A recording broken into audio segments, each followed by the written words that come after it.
Hey, Max, Hmm. picture this. You're going to catch a movie and you see that there's a vampire flick with a couple gangsters, incredible music, beautiful stars, bold artistic choices, and an Okay. action-packed final hour that's going to leave your jaw on the floor. Sign me up. Let's go right You're now. going? Okay, hmm all right.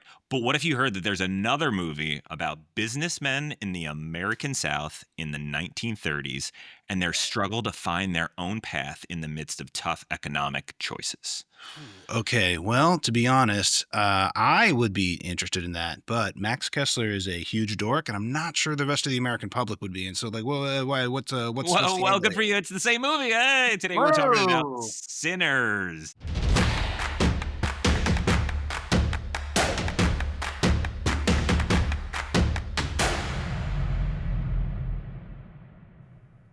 Welcome to Picture This, the podcast where we examine the weekly box office and ask, what do movie-going trends say about American culture, about our loves, our hates, our curiosities, and sometimes about the things we didn't even know about ourselves. Movie-going is an American pastime and passion, but it is an uncertain time right now, so mostly we are here to give you all the reasons to go see a movie in theaters the way they were meant to be seen. I'm Max, a screenwriter and son of an independent movie theater owner. I'm Dave. I work in movie marketing and I've worked a bit in movie development, and I love movies in movie theaters. They are my favorite thing. Today, we're going to talk about one of the most interesting box office performances in decades and what its performance says about how American audience might be craving something more from the theaters than we've been given these last few years. Or maybe not. Today, we're digging into Sinners. But before we get into that, we're going to go over the state of the movie biz. We just got through the July 4th holiday weekend, which is always a really, really big weekend for the box office. And there's really good news. There's a lot of doom and gloom forecasts at early 2025, but because of the success of the last few weeks, the average box office has hit a little over 12 million, which seems small considering that Superman just had like a $122 million opening. Yeah. But it actually puts us on pace with last year and hints at industry stabilization, which Dave could tell you has been something that we've been seeking for quite a long time. Very, very grateful. It's a good time. Yeah, that said, we still are like fairly behind our pre-COVID numbers when you adjust for inflation. So there's still a lot that I think the movie business is yearning for. Yeah, Superman, F1, Jurassic World Rebirth, Lilo and Stitch, How to Train Your Dragon.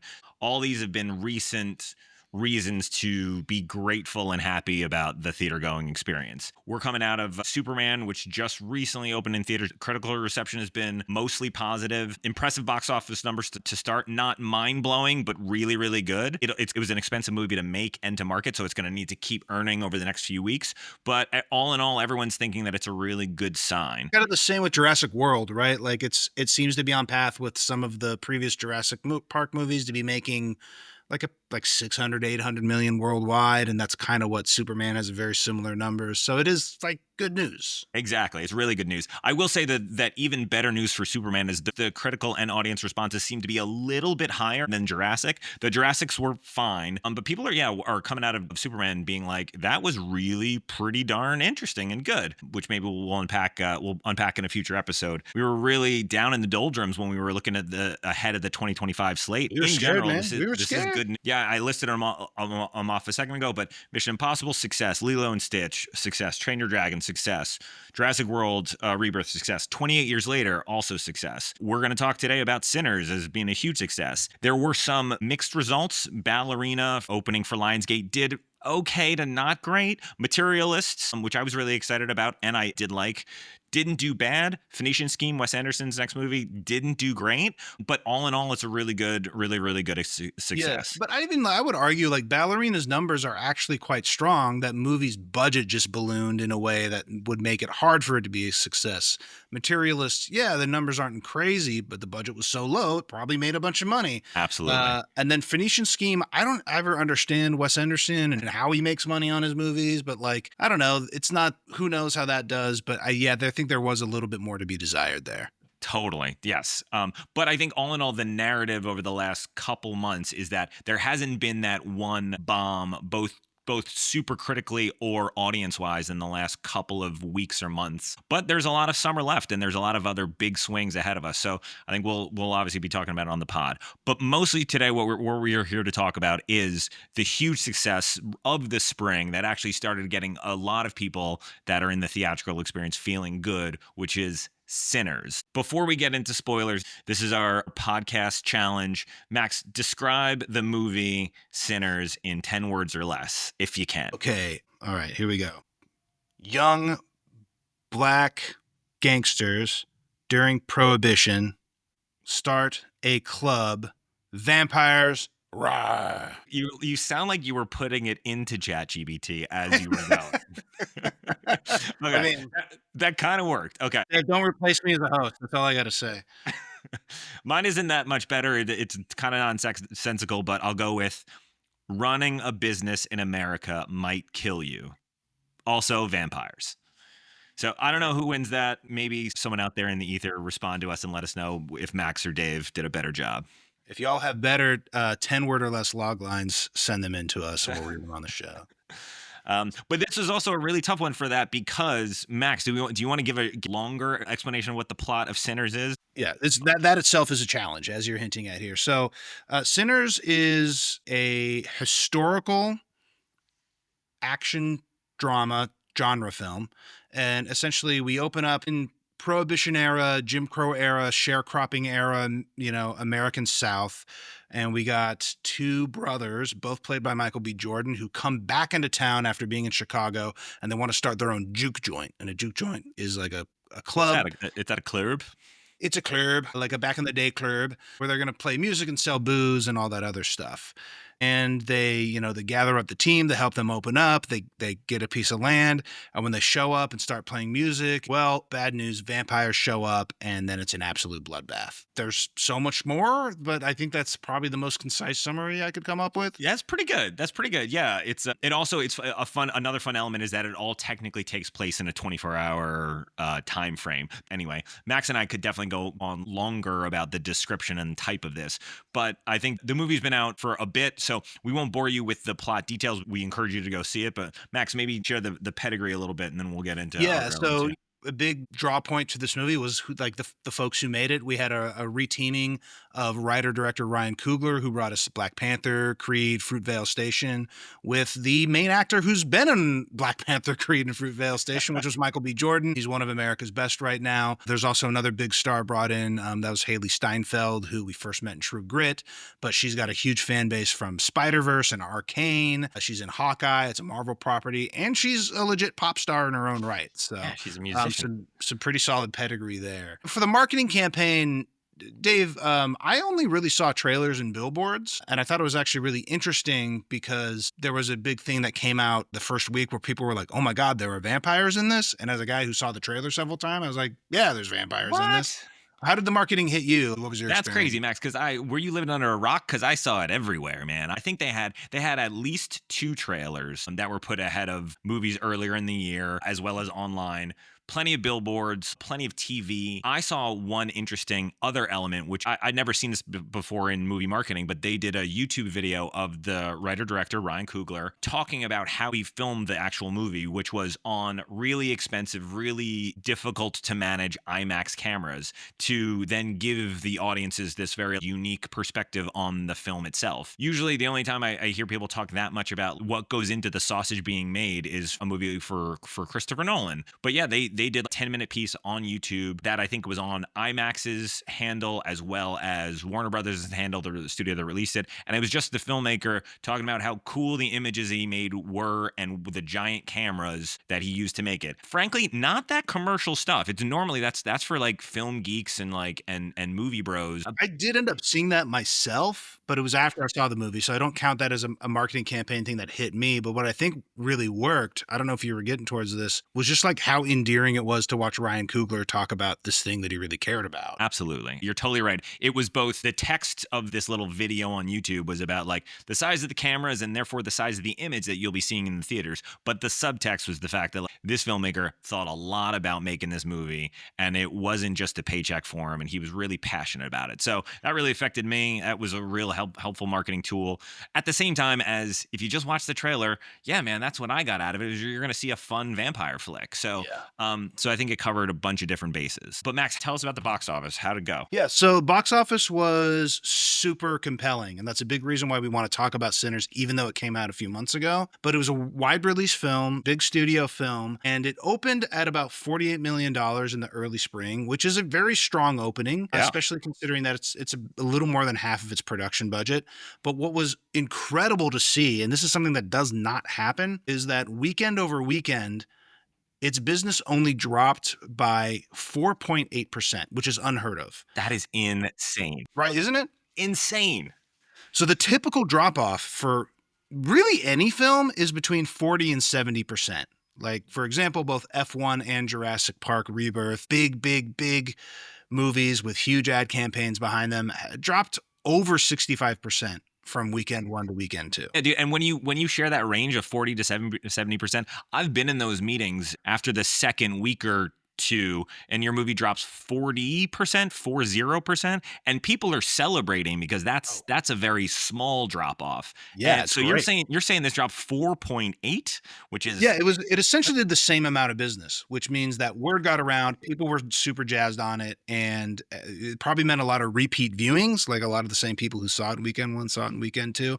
But what was even more astonishing is that the future weekends, we only saw like a 22.7% drop, a 33% drop, a 31% drop. It took over a month for Sinners to reach 40%, and then it didn't reach 50 or 60 for another couple weeks.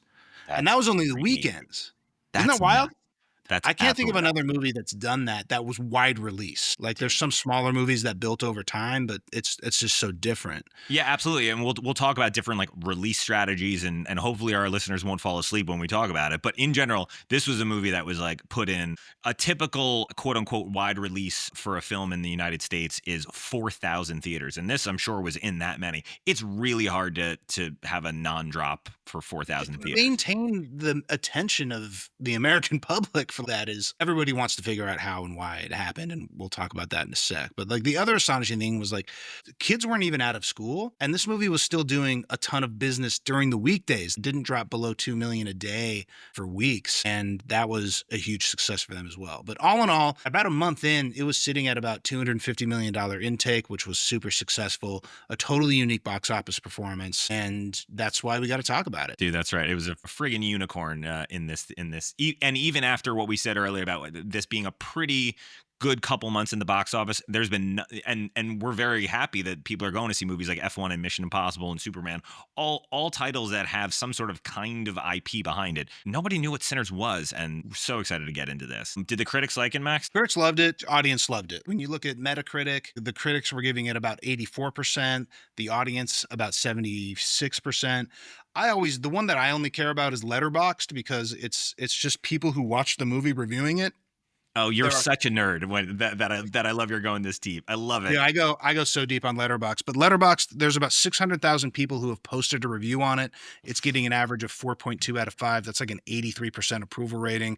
It's extremely high. All in all, people like this movie. So if you haven't seen it, you got to check it. Yeah, especially before this next section because we are going into spoilers. All right, Dave, let's get right into it. What was your overall opinion about the movie? What did you think? This is cinema. This is the reason you go to the movies. This almost makes me sad, Max, that this is only episode 2 because this is setting the bar real high for future movies to talk about. But in our spiel at the beginning of all of our episodes of why we go to the movies, because we love the theatrical experience, Max and I, like this is the reason. It has bold directing. It has big ideas. It is incredible from a technical ability. Cinematographers and editors, all that stuff is impressive. It's got unique characters and the script is really interesting. I think the best movies are kind of a magic trick, and this to me was a magic trick. What about you, Max? Give me your opinion. I'm going to come right off of exactly what you're saying. We actually, our mutual friend, Mac Hedges, once was talking to me about the difference between a good movie and a great movie. And he said something that like I've really glommed onto over the years was a movie can't truly be like a great movie unless it shows you something visual that you literally haven't seen before. I agree. And that's, if you see something truly unique, that's what takes a movie from good to great. And there's a lot of that in this movie, even though it's wearing like its influences on its sleeve. People talk a lot about From Dusk Till Dawn, but it doesn't matter because I was still seeing stuff that I hadn't seen before. Particularly, there's this music sequence in the middle of the film, tracing the roots of the music to its cultural past, all the way from like African tribes into the present with the blues, which is where the movie takes place. And then even into the future with this funk guitarist and some hip hop. And the way people reacted to that, everyone was like, oh my God, I've never seen anything like that. And it really helped this movie stand out. But it was a stellar movie. And I loved it, man. I loved it. Yeah, couldn't agree more. Okay. Why do you think people went to go see it? Okay, so the big one, but it's kind of unspoken, is just the team delivered, right? So like we mentioned Coogler and Michael B. Jordan, they've worked on a bunch of movies together, but I noticed something very strange during my second viewing, which was that the composer has an executive producer credit on the film, which never happens. The Wow. composer is never considered like that important. I don't even know if John Williams has an executive producer credit on any of his films. So I did a deep dive, and the composer is Ludwig Göransson, Sorensen, yeah. if I'm Genius. saying his name right. And I found out after I rambled about this to a lot of my friends, is he was actually Coogler's roommate at USC. So these dudes have Oh, been that's together cool. a very long time. He did Fruitvale, he did the Creed movies and Black Panther movies. He went on to work with Christopher Nolan and Rihanna and Childish Gambino. This guy's top of the game. But he's not the only top of the game dude in the movie. You have Ruth Carter, who's a legendary costume designer. Costume designer, that's right. Dude, it's like top to bottom. These people have worked together on like Creed and Black Panther and all these other things for a very long time. They're the best in the biz, and they all work together super well. I mean, even Lindsay Coogler, like Ryan's wife, helped produce the movie. She did Yeah, Judas and the that's right. Black Messiah. These are just like people with great taste. We also have just an amazing supporting cast, starting with Delroy Lindo, who, man, that guy is just one of America's best character actors of all time, but really like up and down. Everybody involved in this film was just top of their game, top notch, and they've worked together before, and they brought that team collaboration. We're all experts into this interesting historical drama genre movie and just made it work. Yeah, off of what you just said, Max, I was going to bring up the partnerships, Ryan Coogler and Michael B. Jordan. This is their fifth movie working together, and I think Ryan's only made like 7 or 8. So they are developing what people have said that like Martin Scorsese and Robert De Niro used to do when they were in 5, 6, 7 movies together. And now, frankly, Martin Scorsese and Leonardo DiCaprio. You have seen over the history of cinema, especially in the last like 50 years of it, these partnerships that really they push them. Each artist pushes themselves, where it's the actor pushing the director and director pushing the actor. Yeah, you see that like with Hitchcock and Cary Grant, or even Billy Wilder and his writing partner that I always forget his name. But like those partnerships are really, really important. And I think Coogler reminded us that with this movie in a big way.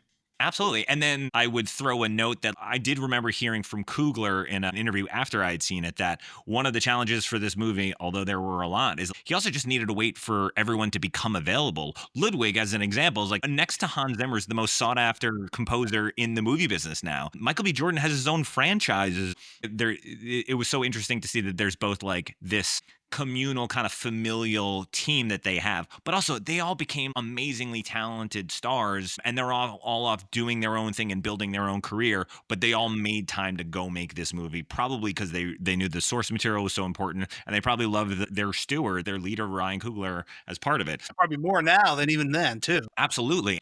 Ryan really made sure that everyone shined.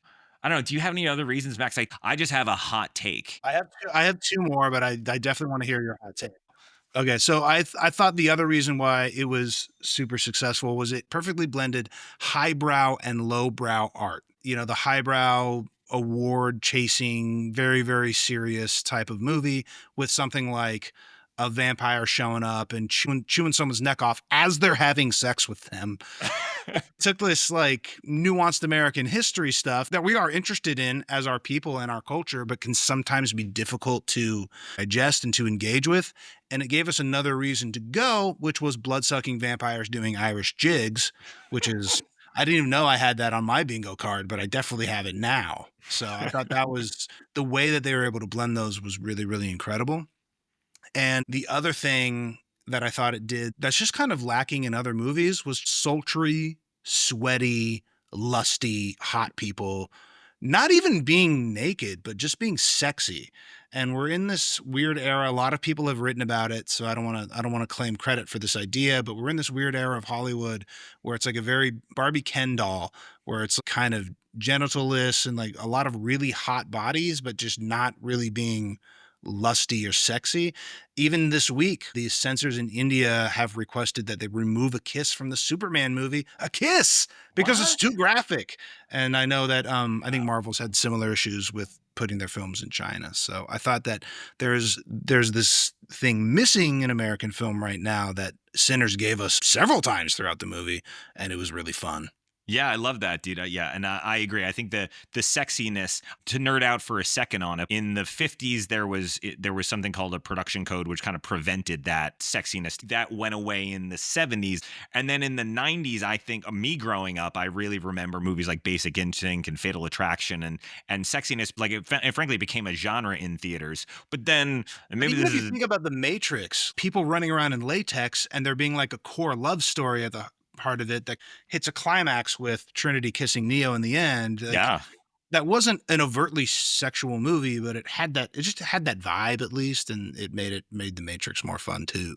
Yeah, man. I honestly, I think the rise of the internet and porn, and then I think studio heads took sexiness out of movies to allow for more moviegoers to go, has made it feels like sexiness has become superfluous in movies. Or just like we've forgotten how to be sexy because there's so much sex available to us. Yeah. And it's like we got to remember those things are actually very different. Very, very Totally, totally. different. So I think like one of your reasons, Max, was part of my hot take, which was the high and the low of this movie was really what I loved about it. And because I come from a marketing background, I think the fact that it had like the highbrowness of like a drama and a period piece and a character study of the Right. American South in the 1930s, but the lowbrow or genre, which is a vampire movie with blood and sexiness, and Kugler not only quote unquote combined these, but he kind of Trojan horsed them. It allowed the studio that was going to market the movie to show the broad commercial approach, which is frankly the horror approach, the lowbrow approach. And I don't know if there are listeners that would disagree and would prefer the highbrow approach, but typically the more reliable genre in moviegoers isn't drama. It's not Downtown Abbey. It is a horror movie. So Ryan had all these elements in his movie to get those people in, but then Trojan Horse and hid these really interesting character bits in it. So my hot take is this: is a super broad statement that maybe we'll keep a list of hot takes as we go, Max, but audiences are okay if you mislead them. They are okay if you I love say this. one thing as far as marketing goes and show them something different, but you can't fully lie to them. I think Yes. if you were marketed to that this was a vampire movie and then there were no vampires in it and it was just a drama, people would be pissed. But I think the fact that this movie was mostly marketed as vampire action movie, and then you got your audiences in there, people opening weekend, $48 million worth of people showed up, which is a great box office number. And they weren't expecting to see Michael B. Jordan's backstory of having an unsuccessful career in Chicago and then moving back home. That was nowhere on a billboard or in a trailer or nothing. Yeah, But the time like when he says, what's he say? He's like, Chicago's just Jim Crow without the without the something. And loss, yeah, like, something, yeah, yeah. yeah, So there's some like really deep, interesting social commentary that most people would probably say, "Oh, this is reserved for the Criterion Collection or some sort of old yeah. town documentary." But this dude put it in a horror movie. So, and I it's something that I love about the combination of movie marketing and the actual movie itself. But also, I think like another dirty word lately in movie marketing is like genre mashups are hard to market. So I think if you Right. showed a complex idea in marketing where it's like, hey, it's a vampire movie, but it's also you're going to learn about the Jim Crow South. Even that, I think for your average moviegoer would be like, nah, dude, I'm good. That's too confusing to me. So Or just like, hey man, like I don't want to deal with the Jim Crow South right now. yeah, My life's yeah. I hard don't like. enough. Oh, yeah. This is a crazy time in our American kind of political sphere or whatever, I don't want to go to a movie that brings that up. I very much understand that and empathize with the Yeah. regular audience goers that just want to be like, no, man, I just want to get entertained and see some cool vampire stuff. But Ryan and this filmmaking team was able to slip in some really deep thoughts and themes Yeah, I into mean, what's also a this movie popcorn is, movie. like, super about something.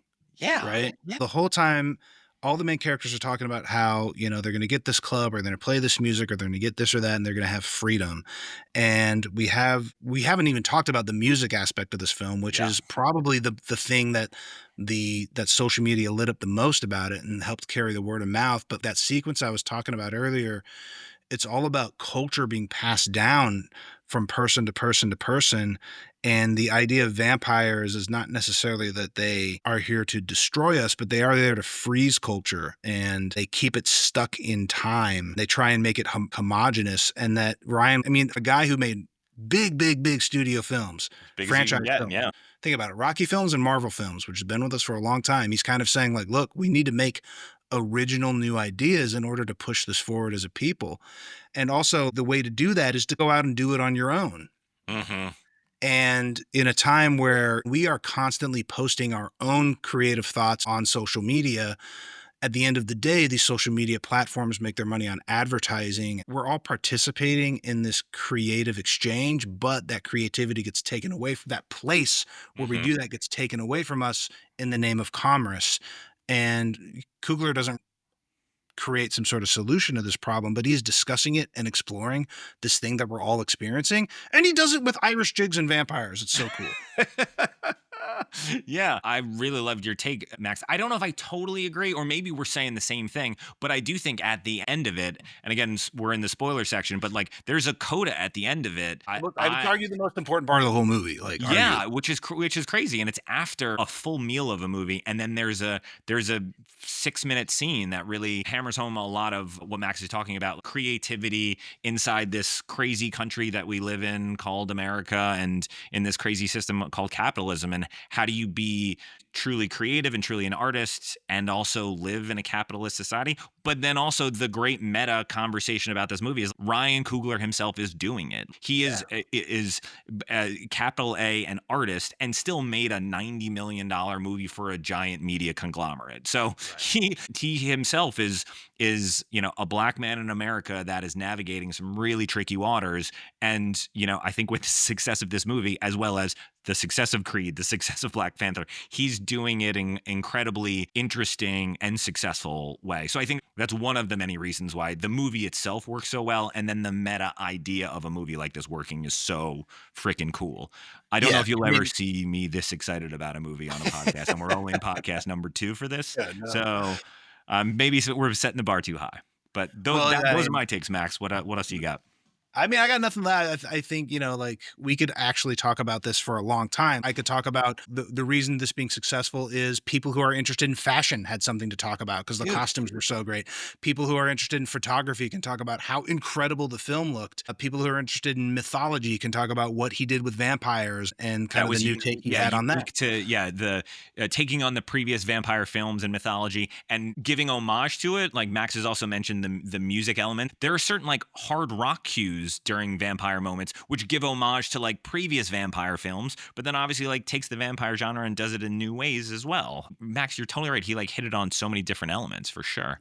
Yeah, we could go on a long time, but we'll try and wrap it up here. So overall, I mean, I think this is pretty apparent. But Dave, do you think this movie was successful, and then why would you? What are your criteria for defining that success? Yeah, this is as clear of an answer that we're probably ever going to get on a podcast like this. But yes, it was successful in all the ways, both critically and commercially. Those are for outside metrics like box office success, which we talked about earlier, as well as critics from, if you look at Rotten Tomatoes, but also if you go deep on, Criterion fan groups and Letterboxd. And then for me personally, the fact that it both said something original, but also had commercial taste, this is exactly my type of wheelhouse. And I think what will be a good North Star for us on this podcast is how do we find movies and ask for more movies to do things like this?